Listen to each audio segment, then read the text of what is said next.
بالله من الشيطان الرجيم. بسم الله الرحمن الرحيم. In the name of God, most merciful, ever merciful, and may God's peace and blessings be upon His holy Prophet Muhammad and the purified members of his household and progeny. Allahumma salli ala Muhammad wa ali Muhammad wa ajil farajahum. Respected sisters, dear brothers and viewers, Assalamu alaikum jami'an wa rahmatullahi wa barakatuh.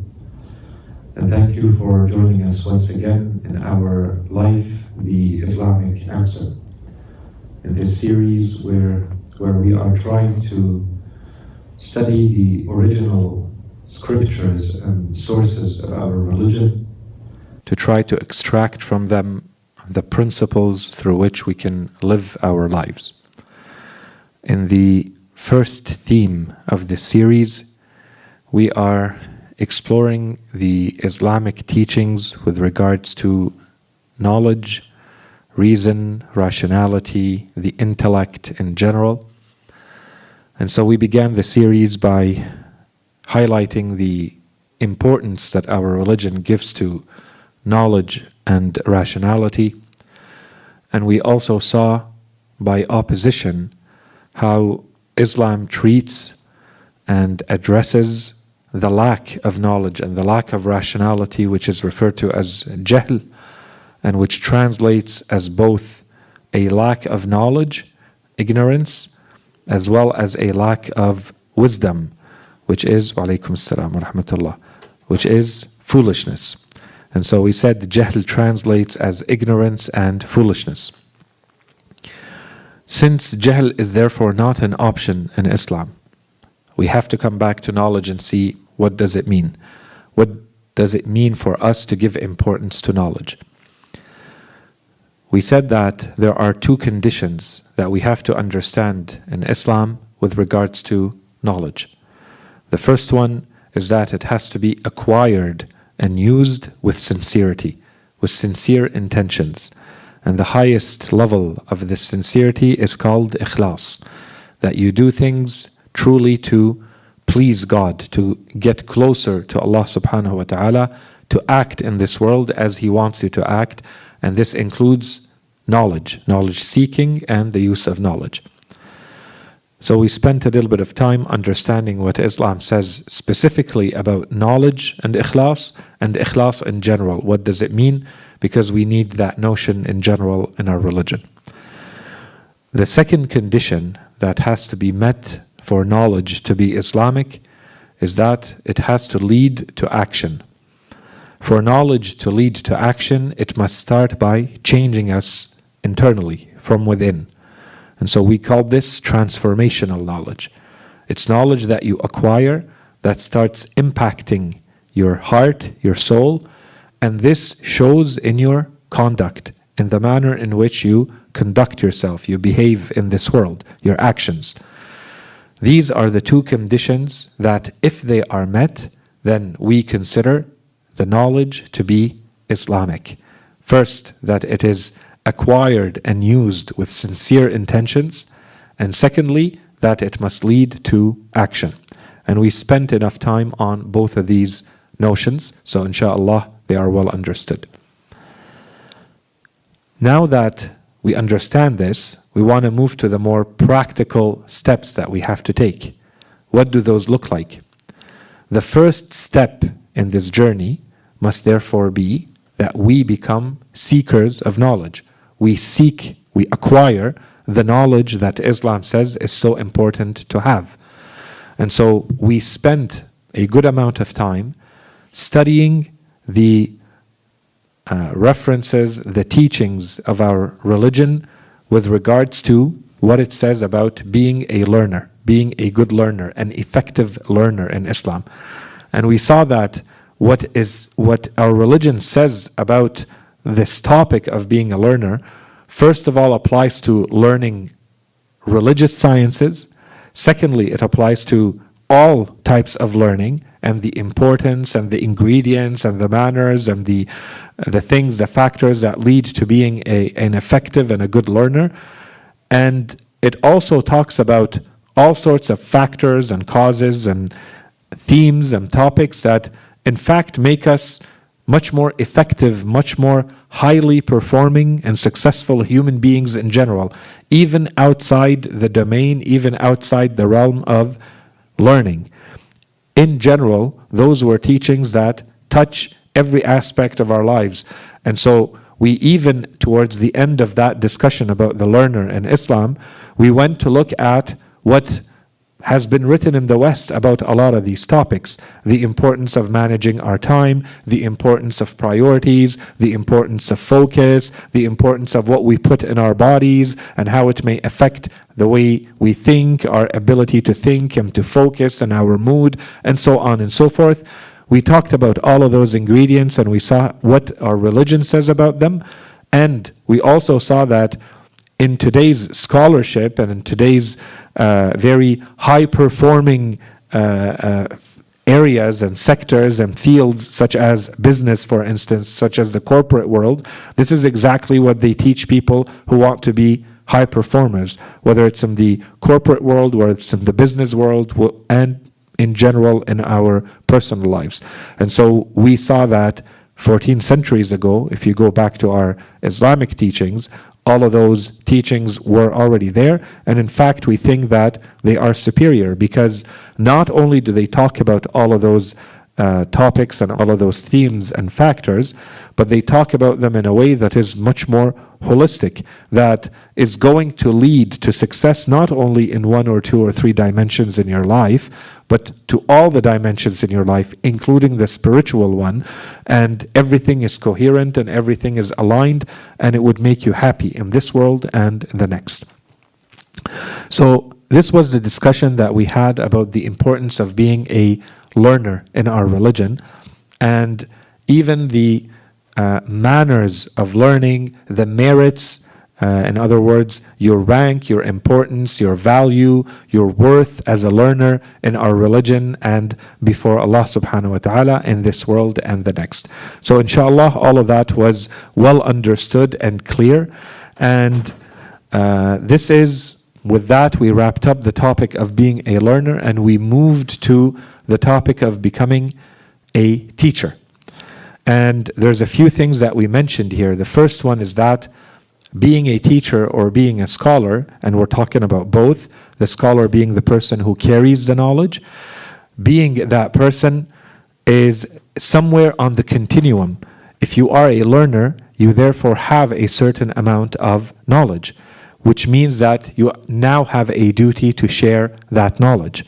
And so we began talking about the first theme, the first topic that we had with regards to the teacher is who is the teacher in the absolute sense? Who is the scholar in the absolute sense in Islam? And in short, we said that it is only the infallible. It is only the person that Allah subhanahu wa ta'ala says, this is the teacher, this is your guide as a human being, this is the true, in the true sense, this is the only scholar and teacher that you're supposed to follow. Everyone else, when they are a scholar, when they are a teacher, they are only a scholar and a teacher to the extent that what they teach matches what the divine guide is teaching and what the divine guide is explaining and presenting to human beings. So to the extent that what a scholar is saying matches what Ahlul Bayt alayhim salam say, for instance, they are considered a scholar. They are considered a teacher. Okay, so that was a first discussion that we had. Then we started talking about some of the headings under the general topic of the teacher. One of the headings is the importance of choosing the right teacher. The moment you choose someone, whether this is intentionally or even without noticing that you are now in a situation where you're taking information from someone, you are opening your mind, you're opening your soul, you're opening your heart to what this person is presenting. So you have to be very careful. What is this person saying? What does it ultimately lead to? What type of human being do you become by allowing this type of information to impact you, to affect you? Is this the type of values and the type of information that you want to let in and you want to be influenced by or not? And you have to think about this not just in the setting where you are a learner and there's a teacher teaching you. You have to think about this in every aspect in your life, about any type of information coming in, from a movie, from a book, from social media. You are opening your mind to the type of content that is coming in. It is affecting you, whether you see it and feel it right away or not. It is having an impact on you. So is this the type of information and the type of values and the type of worldview that you want to bring in and be influenced by, or do you want to be a lot more careful with what you bring in? So inshallah, that topic was well understood. And then we started discussing two topics at the same time, because we said there's no point splitting these up. No matter how we look at them, we're going to have to repeat the same information in both. What we want to really do now is list what are the characteristics to look for someone to become a scholar or a teacher. For me to choose this person as a scholar or a teacher, what are the characteristics that I'm going to be looking for? This is the same topic. This is one way to ask the question. This is the same topic as asking another question, which is, what are the duties of the scholar? What are the duties, the responsibilities of the teacher? We want to choose the person who is fulfilling those duties to the best of their ability and in the best way, in a way that aligns with the Islamic teachings. Okay, and so that's why we said we're not going to repeat this whole topic again by splitting it in two and saying we're going to discuss the characteristics of the teacher, and then separately we're going to discuss the characteristics of the duties and the responsibilities of the scholar and the teacher. Those two are in fact one, depending on which angle you're looking at them from. So until now, some of the characteristics that we started to explore, and you'll remember we spent a lot of time on sermon 87 from Nahj al-Balagha and the saying number 147 from Nahj al-Balagha, where Imam Ali alayhi salam was talking to Kumail, explaining the types of people based on knowledge, based on whether they are true scholars or not. And inshallah today we're going to see more examples of this. And in the other sermon where Imam Ali alayhi salam was talking about how there are people who have piety and they share knowledge and they guide others, as opposed to those who falsely claim to be scholars, but in fact it only leads to more people going astray and being misguided. Okay, so based on those and a few other narrations that we looked at, we saw that the desirable characteristics until now, we wrap them up so that we can build on them today. First of all, we're looking for someone who has spiritual discipline. So I'm not going to repeat all the details. You'll remember from the headings, inshallah.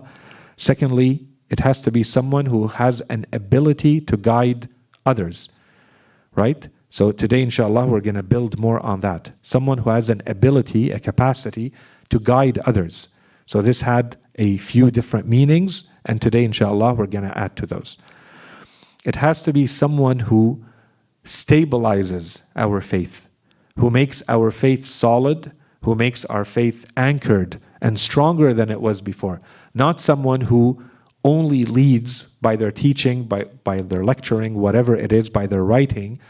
It's not someone who leads to more doubts, makes you question your religion, makes you question your faith. It has to be someone who makes your faith more stable and makes your faith stronger than it was before. It has to be someone who leads by action. It cannot be someone who only has an ability to say the right things. It has to show in the manner in which they live. One of their main preoccupations, one of their main concerns in life has to be what happens after they die. And this is something that came up again and again in the descriptions, and we're going to see this come back later in the series too as part of the descriptions. We said also that one of the important things for this person when we choose them as a scholar, as a teacher, is what is their source of knowledge. And we said ultimately for us, when it comes to those things that we're learning from others, which affect our spiritual salvation, which affect what it means for us to have an eternal life, an afterlife, we want to make sure that this person begins, the main source for this person is the Holy Quran and Ahlul Bayt. And everything else is secondary to that. It can't be another source of information, another source of knowledge to which they may add a little bit of Quran, a little bit of teachings from Ahlul Bayt alayhim salam. This is especially the case for the things that we said affect our spiritual salvation. Right? We said it's okay if you're learning physics or chemistry or math or world history from someone and they are not bringing the religious or spiritual dimension to it, and there is no one who is doing a better job that with whom you align with at the level of worldview and at the level of your spirituality, that's fine. Okay? But if there is an alternative, go for the alternative. Go for the person with whom you align spiritually and at the level of your worldview. If there isn't, then be open to accepting the truth and accepting the information and the knowledge wherever you may find it. The last of the characteristics that we looked at was what we called amana. We saw a few ahadith, 3 or 4 ahadith, that were saying that al-ulama umana, or al-ulama umana ur-rusul. And we explained, and we saw we did not even have to explain it. There were other ahadith from the Holy Prophet ﷺ that were clearly stating that the alim, the person who carries knowledge, and this knowledge is coming from the prophets and is coming from the imams, there is a condition or a number of conditions that they have to meet to be truly ameen, to be considered someone who is actually a good custodian of that knowledge, a good guardian over that knowledge. They know how to take care of that knowledge. So inshallah you'll remember the conditions. One of them is that they act based on the knowledge they have. And the second one was that they do not enter into this world. The Holy Prophet was saying, and when he was asked what does it mean, he said, they do not become enslaved or followers of the rulers. That they act based on their knowledge. They don't just serve the ruler, whatever the ruler needs, they give them, and then people think that this is actually true knowledge. This is the knowledge they inherited from the messengers and from Ahlul Bayt alayhim salam. Okay, so this is what we covered until now. And of course, on the opposite side, we can say therefore that we have to avoid the scholar, and this was important, and we saw a lot of hadith about this, even though the person may have a lot of knowledge. If the person lacks spiritual discipline, they lack spirituality, then this is someone to be avoided. If what they do in their actions contradicts what they say, or they do not act based on their knowledge, to be avoided. If they seem to be using religion as a tool for gain in this world, then to be avoided. If they lack depth, and you'll remember the explanation of Imam Ali alayhi salam, when he was talking to Kumail, he told him, there are those. There is one of them who is a good memorizer, and he has an amazing ability to talk, except that he wants to use religion as a tool. That's one. And the other one who is a good person, they want to follow the people of the truth, but they do not have any wisdom or any good judgment within their heart. This is someone who lacks depth. They take things very superficially, so they're very easily tricked. And then they very easily fall into doubt, Imam Ali alayhi salam was saying. Right? This is the opposite of what we need. What we need is someone who has conviction, who has certainty, and who therefore makes our certainty and makes our faith stronger and better than it was before. Not someone who himself is full of doubts and then they are spreading their doubts to the others. Then we said, of course, there is also the person who has the low level of self-restraint, low level of discipline, and the person who is excessively interested in material gains. And we added one point, and we saw it in some of the ahadith, and today, inshallah, we're going to see more ahadith about this. The person who does not have the competence, they don't know how to communicate properly as a teacher. We talked also about this, and it was mentioned in some of the riwayat, and today, inshallah, we're going to build a little bit on this. So based on all of this, now we're building on it.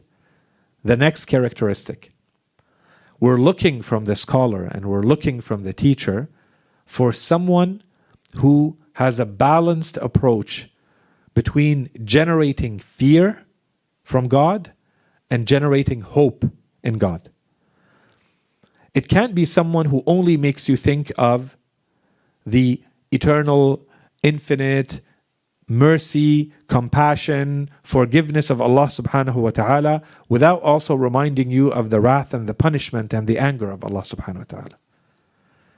Because this means that it is almost becoming an invitation, it is almost becoming an encouragement for people to take sins very lightly.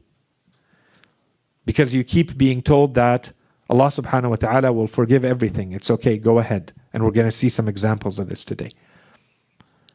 And on the other side, there are those who only talk about how Allah subhanahu wa ta'ala is full of anger and punishment, and there's hellfire awaiting us, and every interaction that God has with us human beings is going to be from the angle of punishment and wrath and anger.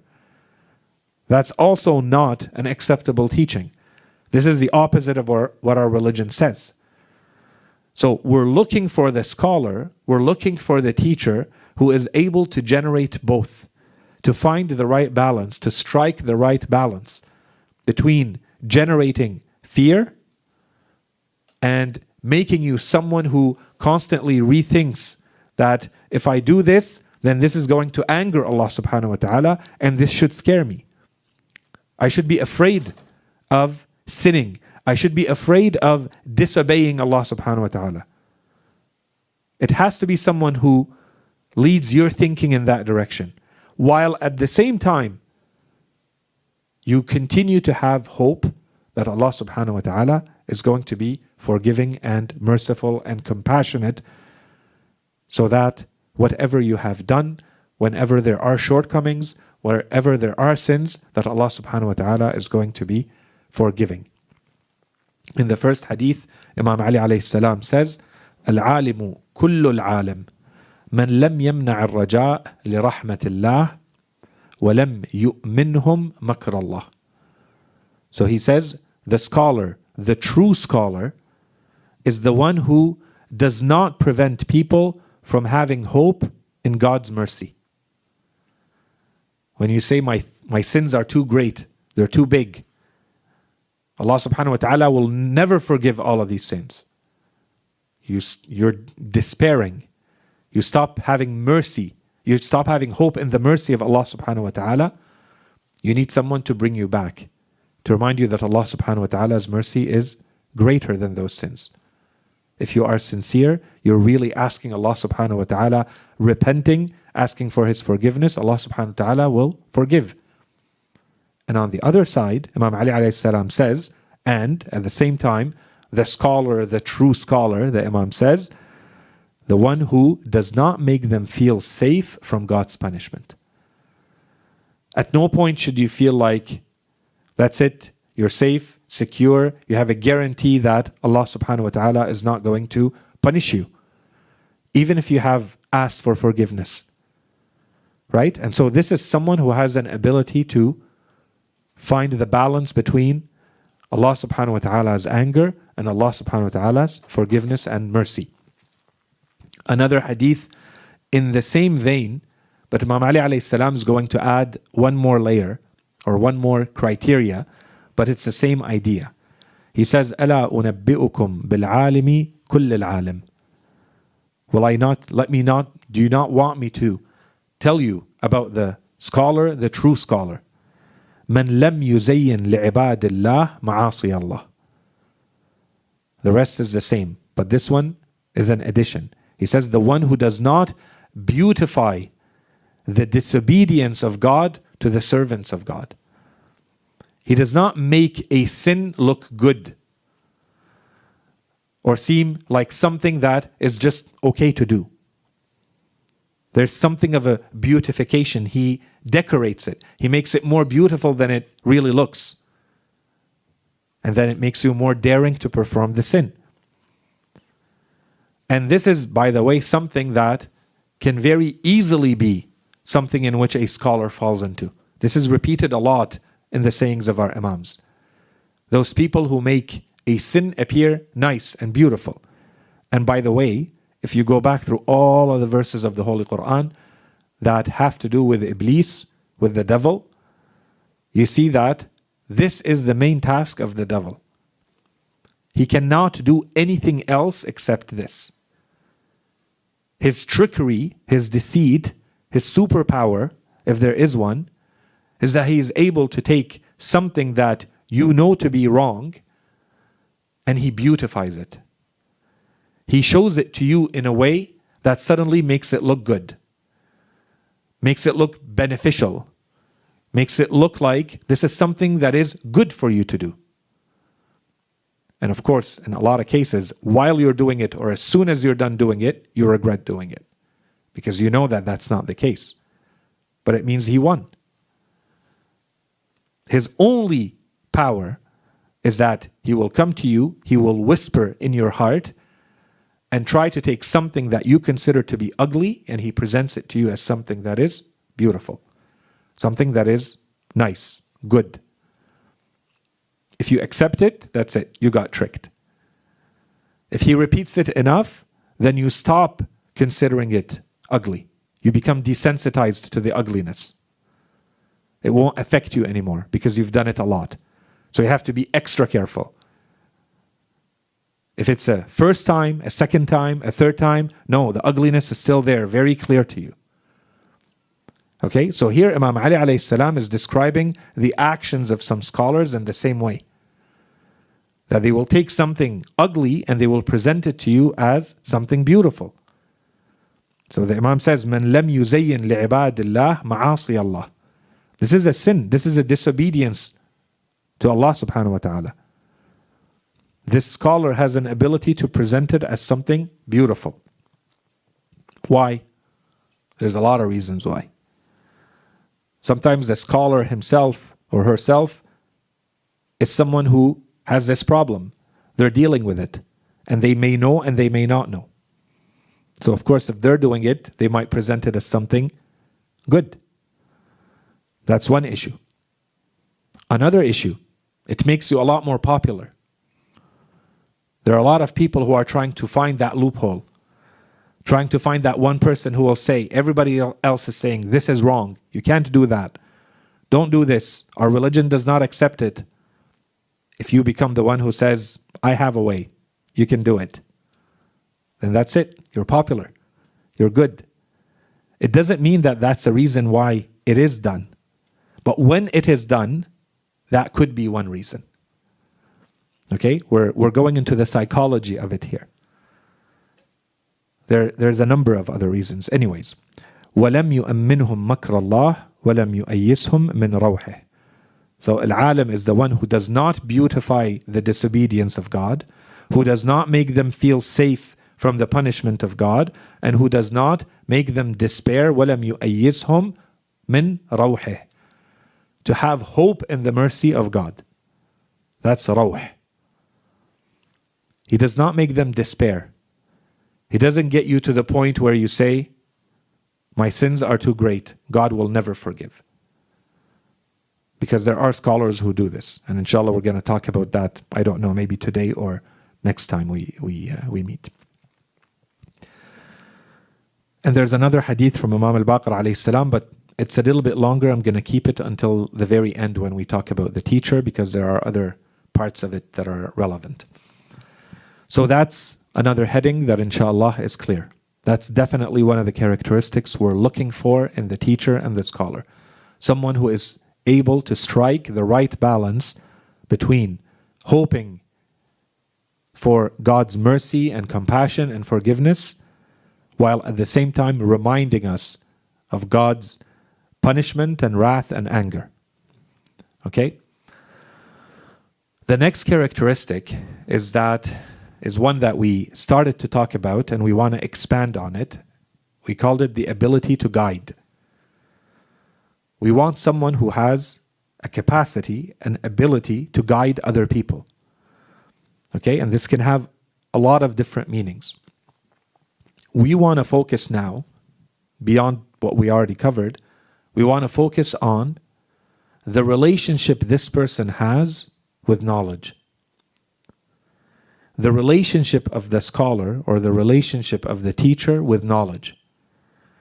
This goes a very long way in making them the type of scholar we need or the type of teacher that we need.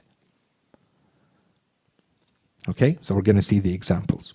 The first one from Imam Ali alayhi salam, he says, العالم يعرف الجاهل لأنه كان قبل جاهلا.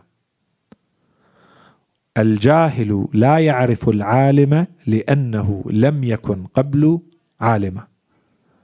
So he says, the scholar or the one with knowledge, he recognizes or he knows, let's say he recognizes the one who lacks knowledge because he was once without knowledge. So when he sees someone, he is able to recognize this is someone like I was before gaining this knowledge.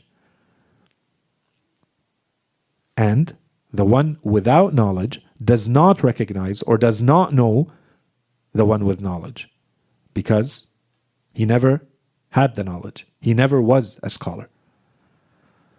Okay, so here there's, as I said, the way I read it, there's more than one interpretation. One of them is that you're able to recognize the person. The other interpretation is that you know the person. You know how they're feeling, you know how they think, you know what they need. And so you are able to present the information as they need it. 3 points that I want to take out from this hadith. The first one is that it is therefore important to choose the scholar and to choose the teacher who has actually gone through the process of learning. Not randomly. It's not someone who learned because they were interested as a hobby, they learned it on the side. You want someone who has gone through the whole process in a systematic way. That person is able to help you much more because when they see you, they recognize where you are on that path. Their knowledge was acquired in a systematic way, in an orderly way, with steps and subsequent steps. He's able to recognize where you are on that path and help you right away.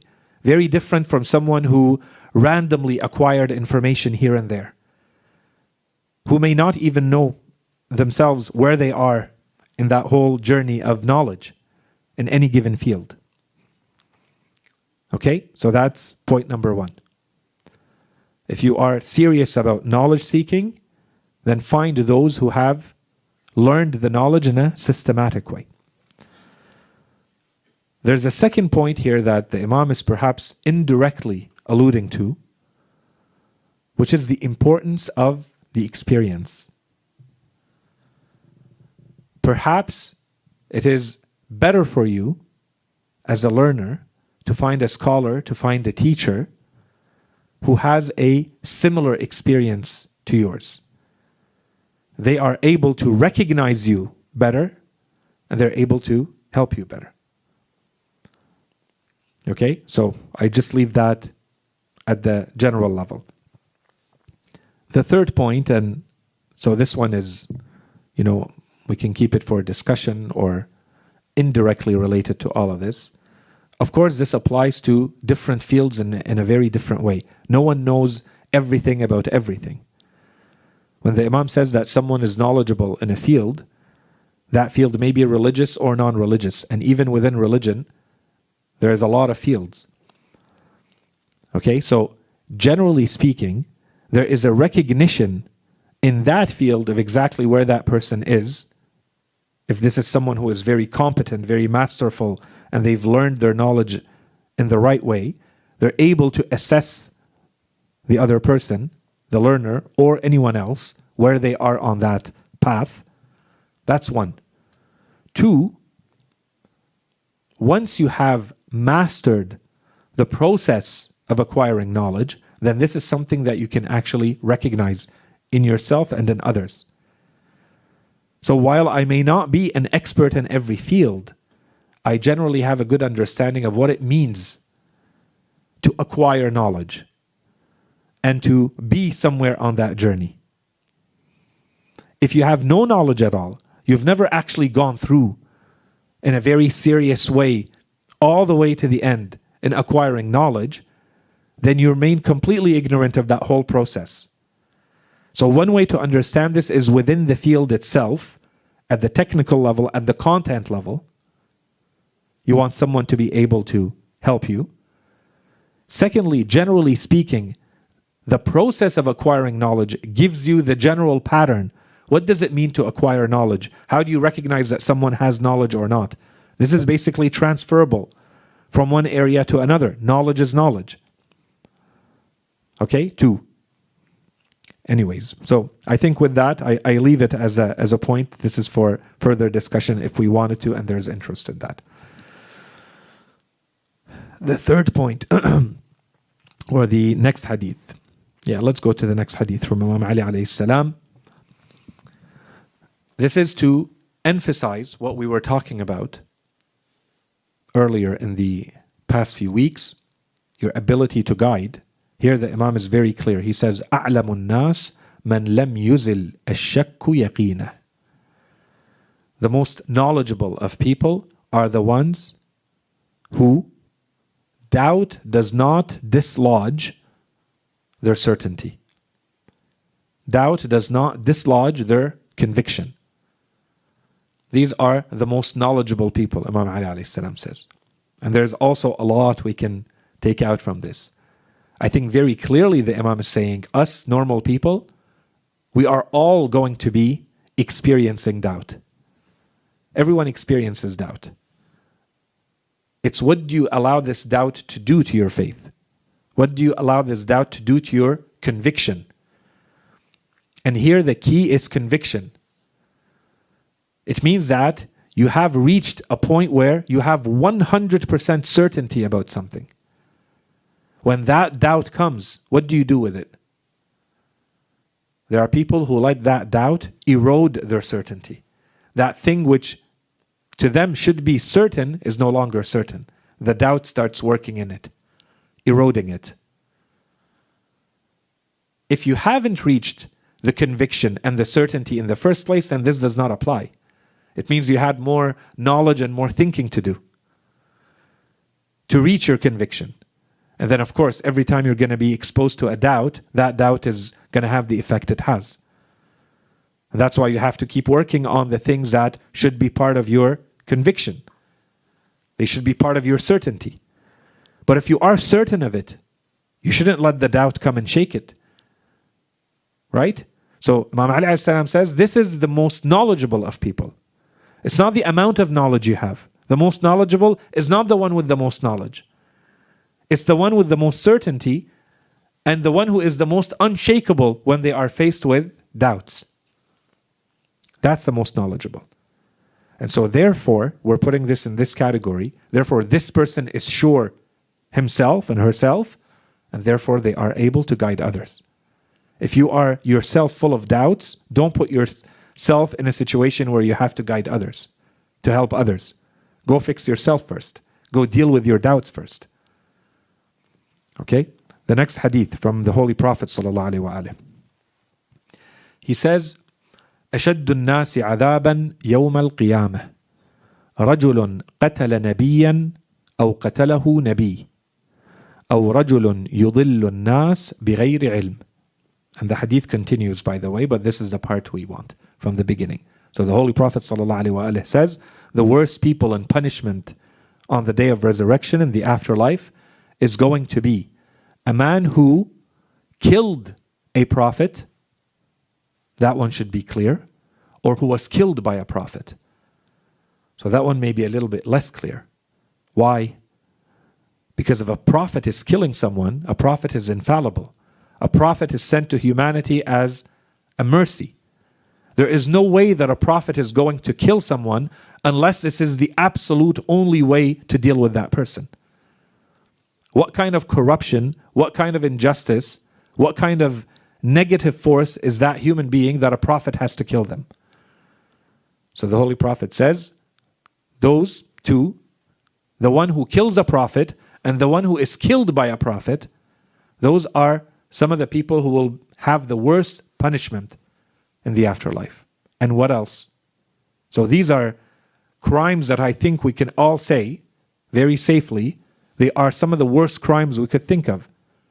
Right? Someone who is at war with a prophet, someone who is being killed by a prophet or killing a prophet. And the Holy Prophet says, أو رجل يضل الناس بغير علم, or a man who misguides people without knowledge. The Holy Prophet just put this person in the same category as people who kill prophets or who are killed by prophets. So here there's a few interpretations we can give to this line. رجل يضل الناس بغير علم. This is someone whose sayings, whose actions are leading to misguidance.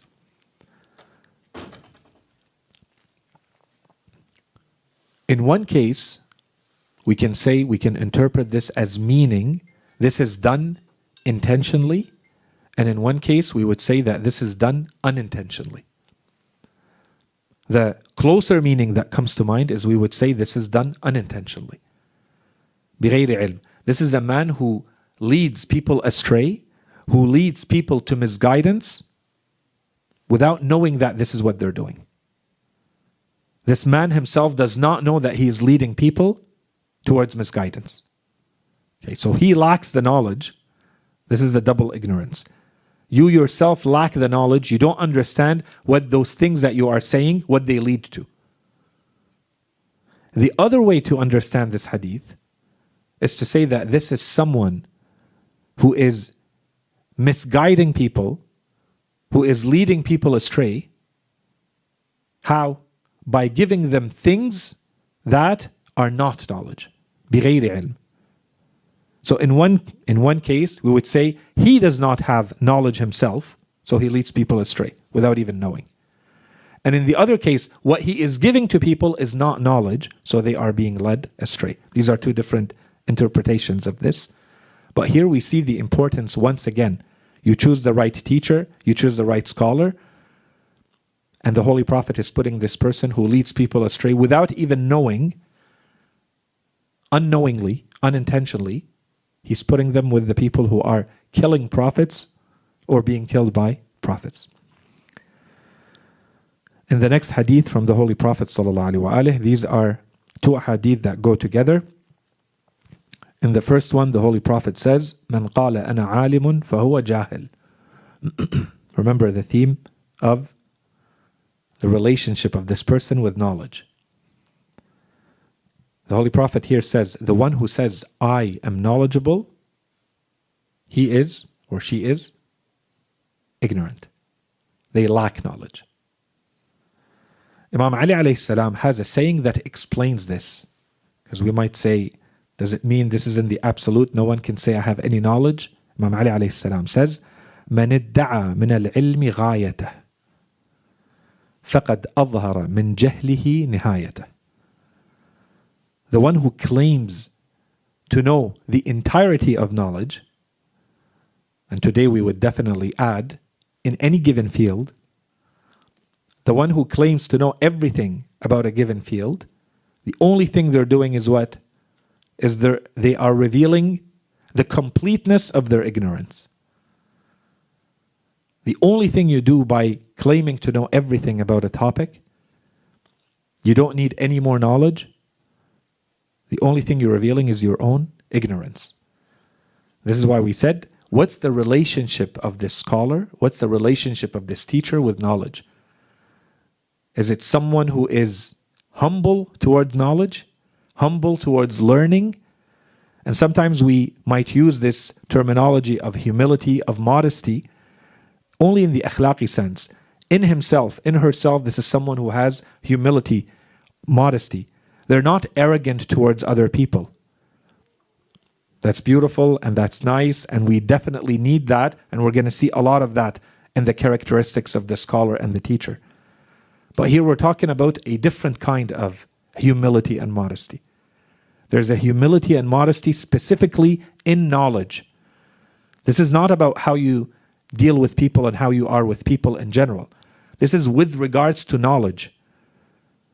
How much knowledge do you actually think you have? Are you always looking for more knowledge? because you feel like there is a lot more to be learned? Or are you self-sufficient and self-reliant? This is arrogance in knowledge. Different than someone who simply has arrogance in general in life. Okay? So the next hadith from Imam al-Husayn alayhi salam. We have a longer hadith. I only take this part from it. He says, وَمِن دَلَائِلِ الْعَالِمِ.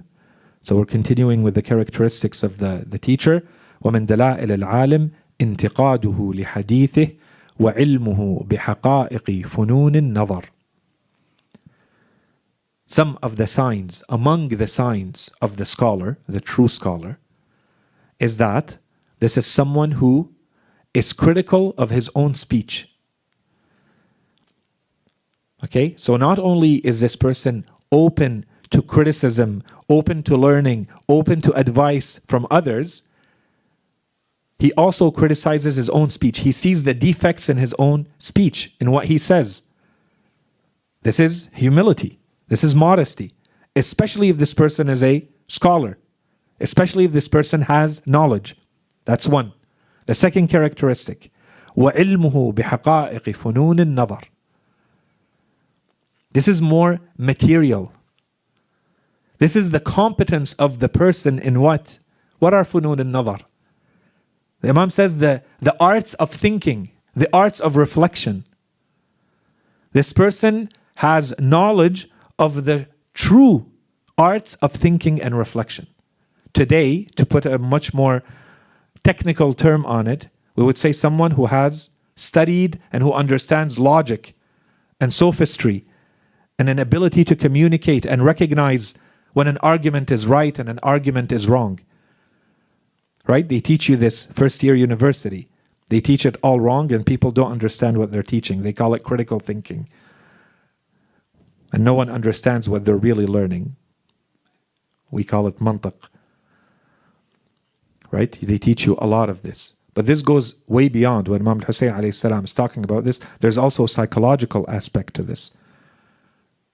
You have an ability, you know how people think and how thinking can be distorted or manipulated, changed, affected in a different way. Okay? So this is a very different way of understanding the role of the teacher.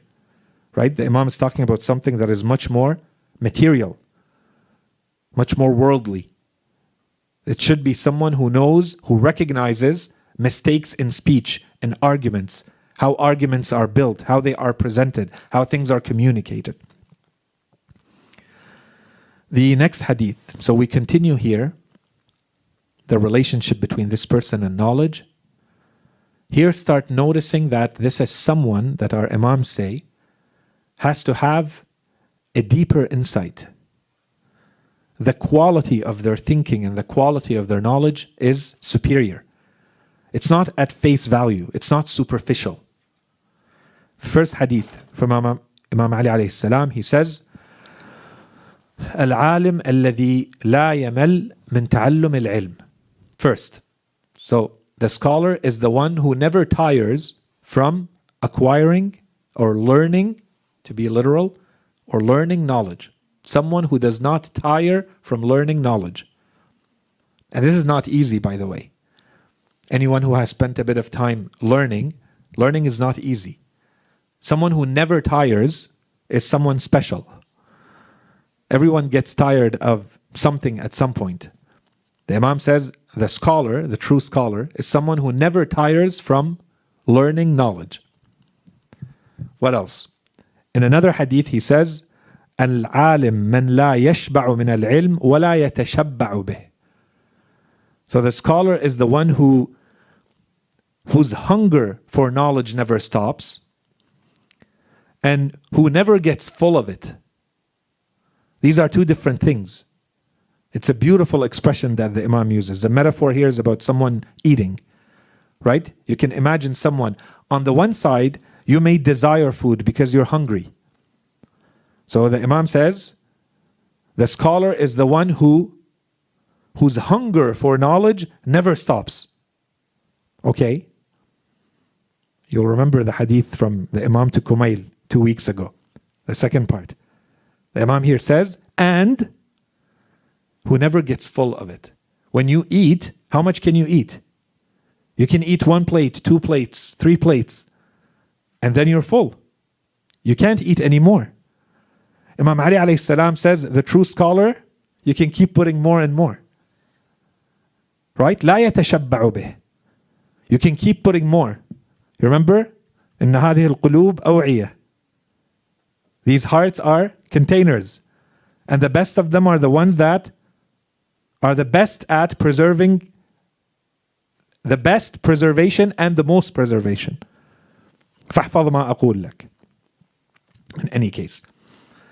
And here, this is a very important quality. When the Imam is saying this, you can imagine the person you're choosing as your source of knowledge. Why is it important that this person has this type of relationship with knowledge? Because knowledge is something that usually will bore people and will tire people at some point.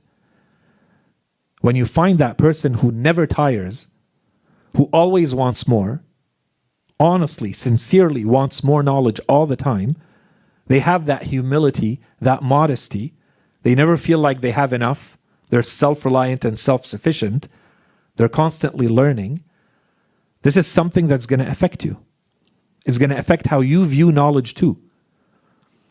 And they will have a fire, a passion that's contagious, that will affect you. As opposed to going to someone that you feel, this person is done learning. There's no more learning going on. They feel like they're done.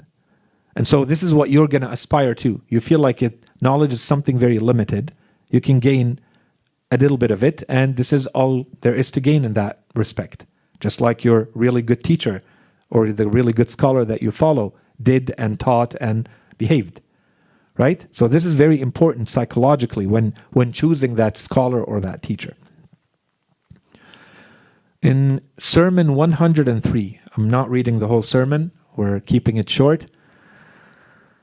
In Sermon 103, Imam Ali alayhi salam in Nahj al-Balagha, he's contrasting the true scholar with the false scholar. You can go back and read it. At some point he says, العالم من عرف قدره وكفى بالمرء جهلا ألا يعرف قدره.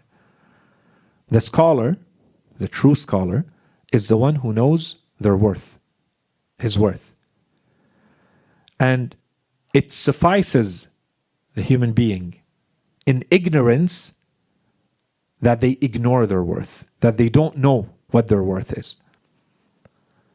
So here there's a lot of commentary. At least 3 big interpretations of this passage. When the Imam Ali alayhi salam, he says that the scholar is the person who knows his worth. What does that mean? So one component to this is a little bit more philosophical, mystical, theological. It's simply that as a creature in this world, you are absolutely insignificant. That's your true worth. The more you understand this worth, which is insignificance before Allah subhanahu wa ta'ala, the more of a scholar you are. And that's why the Imam says, and by opposition, whoever ignores their worth, whoever is not aware of this worth, that's all the ignorance that they need. There's no more ignorance required. That's all the ignorance you can handle as a human being. Alaykum as-salam wa rahmatullah. There are a lot of commentators here who have added a second interpretation. They have said that this has to do with our social status. That as a scholar, you have to be someone who does not fall in one extreme or the other. So there's a social class, socio-economic discussion here. That you should know what your rank is. So don't act in a way that is arrogant, and don't act in a way that is degrading. Maintain a balance by knowing what your worth is. There's another hadith from Imam Ali alayhi salam. He says, "Rahimallahu man arifa qadrah wa lam yatajawaz haddah." Okay, and it's also interpreted in this way, in this socio-economic way, when we live in society. That's a second interpretation. There's a third interpretation here. This one has to do more with our worth as a human being. من لم يعرف قدره, The Imam is referring the qadr is what? Some commentators have said, as a human being, Allah subhanahu wa ta'ala has honored you. As a creature, in the first interpretation, you are insignificant. But as a human being, you have been honored. You have been blessed by Allah subhanahu wa ta'ala. You've been given a soul. You've been given rationality. You can elevate your status to that of the angels or higher. Know your worth and act accordingly. Right? So the Imam here is referring perhaps to one of these different interpretations. Okay, but we go back to the point here. The Imam was giving us a criteria, a characteristic to recognize the scholar or the teacher, someone who knows their worth in one of these different interpretations. The next hadith from Imam Ali alayhi salam, and perhaps we'll stop with this one. Imam Ali alayhi salam says, "Al-alimu yanzuru biqalbihi wa khatirih, wal-jahilu yanzuru bi'aynihi wa nadhirih." So the scholar is the one who sees through his heart and his mind, and the one who lacks knowledge is the one who sees through his eye and his material sight. Okay, so here we could definitely add a spiritual dimension to this. This is someone who has what we call basira, someone who is able to see the more spiritual aspect of everything in this world. That's basira. Okay? The other way to understand this, or in addition to this, and certainly does not exclude it, is that the Imam is saying this is someone who is able to see much more deeply into things. In general, without necessarily specifying spiritually. Someone who has insight. Someone who is able to see beyond the superficialities and at face value of things. They understand how things connect in a very complex way. They see 2 layers, 3 layers, 4 layers to whatever they're looking at. And this becomes important when the Imam says al-alim. If this is what the Imam is referring to, it means one, we as knowledge seekers have to move in that direction. And this definitely realigns with everything we've been talking about from the beginning, that our religion does not accept knowledge that is superficial, getting through life in a very superficial way, at face value way. That's one. And 2, you're learning from people. You want those people to have a much deeper insight in life. People who are able to see things as they are, to see more than one layer, and to help you see in that way too. Don't accept things that are at face value. Okay, so this speaks to, we were looking for the scholar or the teacher with their relationship with knowledge, the quality of their knowledge, the quality of their intellect. Okay, so we're looking for people who can see beyond the superficial. The next hadith would be, it's much longer, so I think let's stop here, leave some time for discussion, questions. Inshallah, we'll continue next time we meet. وصلى الله على سيدنا محمد وعلى آله الطيبين الطاهرين.